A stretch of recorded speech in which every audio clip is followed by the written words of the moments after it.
Grabe hamog. Very foggy. Walang makita. Ano? Ali. Very foggy.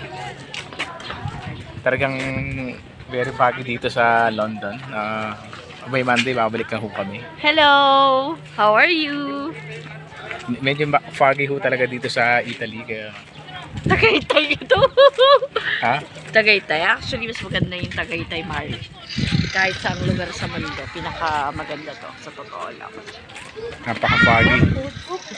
Tara, lakad tayo sa medyo foggy na lugar. Saan? Doon. Ano yan? Parang hindi na tayo gano'ng magkakakitaan dito dahil sa fog eh. Sir, madulas dyan! Yan. Tingnan mo. Kita mo ba yung fog? Yan o. Grabe. Ha? Parang ano, alam mo yung itsura, parang yung pelikula na pang horror yung dating. Foggy. Ha? Siyempre. Ano sila? Pareha silang writer. Yes.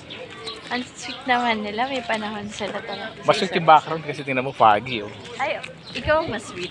Mahal. Yan o. Alam. Napaka, yun o, foggy. Grabe, tingnan mo. Wala ka nang makita ron, no? Dati nung nagpunta ako dito, nung may TCIB pa ako ganito eh. Ganito rin. May foggy, tapos bumili lang ako souvenir sa iba pa. Yun, tingnan mo yung tao dun sa likod. Tingnan mo, hindi mo na sila makita oh. Para kang nasa Baguio, no? Yung klima niya. Actually, nasa London tayo kasi Pakasarap. foggy. London? Nasa London. Harry Potter? UK?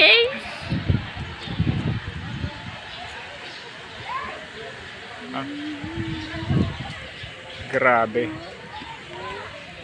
Itong tinatawag na foggy day in Tagaytay. It's a foggy.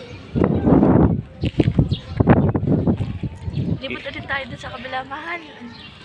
Gagawa ako ng kanta, It's a Foggy Day in Tagaytay yung title. Anong? Tama-tama. Gagawin natin kanta yan. Slowly.